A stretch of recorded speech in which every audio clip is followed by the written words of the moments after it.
Welcome everybody.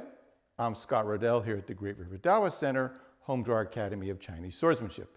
And in this episode of Chinese Swords and Swordsmanship, I've got this really classical style, very elegant Qing Chinese Jian to share with you.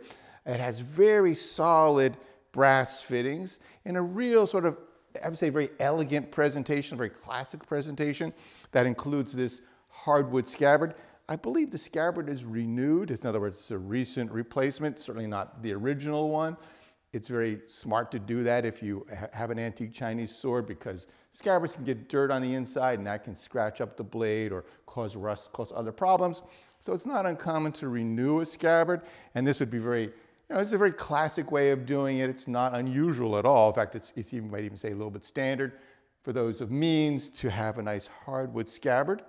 It also has this very interesting, really classic, you could say, taotie kind of guard. The taotie is one of the four evil animals, and it dates back to the Shang dynasty. So this is thousands of years old, this motif of this taotie head. Sometimes people will describe it as being like a lion's head, but it goes so far back in history that I don't think anybody is 100% sure it's exactly what inspired this sort of animal head-shaped guard. While it is a really classical example of a Qing Jian as far as its presentation and its ensuite fittings, it has a really quite unusual blade. And if we look at that, we can see how it has a very steep edge taper. Now, when you see a sword that's like that, you might think that, well, perhaps over time, with repolishing, it got narrowed like this, because this is not really at all the typical or standard shape for a Jian blade. More typically, you would have, of course, an edge taper, but not as steep, not as dramatic as we see here. But if I look very carefully, and I've gone this outside and looked at this in nice bright sunlight, I can see that this Sanmei blade, this is a really well-forged blade, that I can see the hardened edge plate goes all the way down to the tip. It would have really been ground away and be very thin and not really well, wouldn't be able to see it so clearly here if this had been really greatly reshaped. So I think this was very much the way this blade was forged when it was originally came from the smith. It's also fairly thick. If I look down here, it's a little bit lighter than usual. We'll talk about the specs in a moment, but it's fairly thick and solid for its length. So this is, of course, over time, any old blade has been repolished. It's going to lose some of its mass, but I don't think this has greatly been changed in its shape, in its design. It is, as I was saying, a very well forged blade. If I tap the pommel and just give it just a little bing on the pommel there, it just hums like a tuning fork. So that's an indication of a really good heat treat. It is on the lighter side. It's typical length, 28 3/4 inches long. It's 73 centimeters. It's a bit on the light side, though. It's only about 650 grams. More typically a Jian, the lightest weight, if you think of the sort of standard, it's going to be 750 grams, and most are at least 100, 150 grams more than that. So this is really on the light side.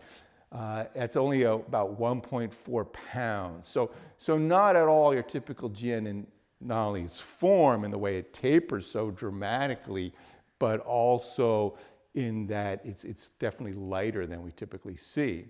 Which always, I think, that's an interesting question. Whenever I find a blade like this, and we have to keep in mind that Jian were not a weapon made by a pattern. So it's not usual, but it's not ridiculously unusual to find something like this that doesn't conform to the standards, because the Jian was generally going to be forged to the specifications, to the desires of the client. So we do find things like this, and it is unusual, but we do find these sort of anomalies, if you will.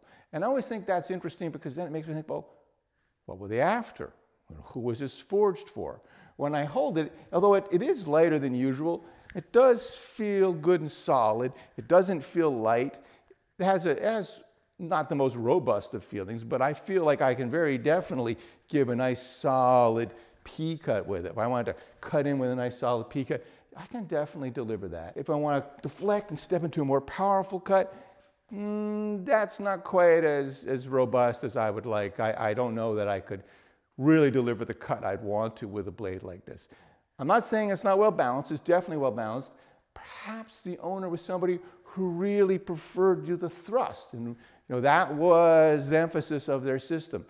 Jian is a cut and thrust system, so somebody that was very or completely thrust-centric would be unusual, but different tastes, different styles, different training, it's possible that that happened.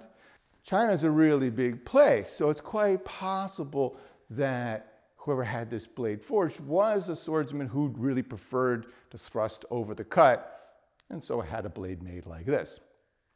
But weight-wise, it makes me also think that this was probably a sword forged for a younger practitioner. I'm not thinking a child, I'm thinking a practitioner who hasn't had decades of experience, maybe a young teen, somebody who, his father was in the military or his father was a swordsman, probably somebody of means to have a good, nice, beautiful blade like this and nice fittings, but not quite old enough, not somebody with the decades of experience ready to handle a sword that weighed, say, a full kilo. It's also possible that whoever had this blade forged was one of those rare Chinese swordsmen who had been exposed to European swordsmanship, perhaps small sword, and incorporated those kind of techniques into his style of swordsmanship. So I think that's possible, but it's pure conjecture and probably unlikely.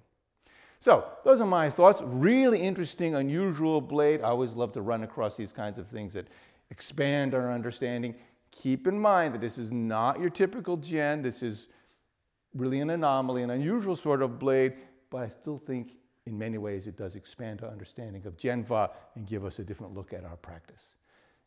If you've got a different idea as to why this blade is formed this way, definitely like to hear your thoughts. Please share them in the comments. And as always, we appreciate the thumbs up. If you haven't subscribed and want to see more of these videos, please do.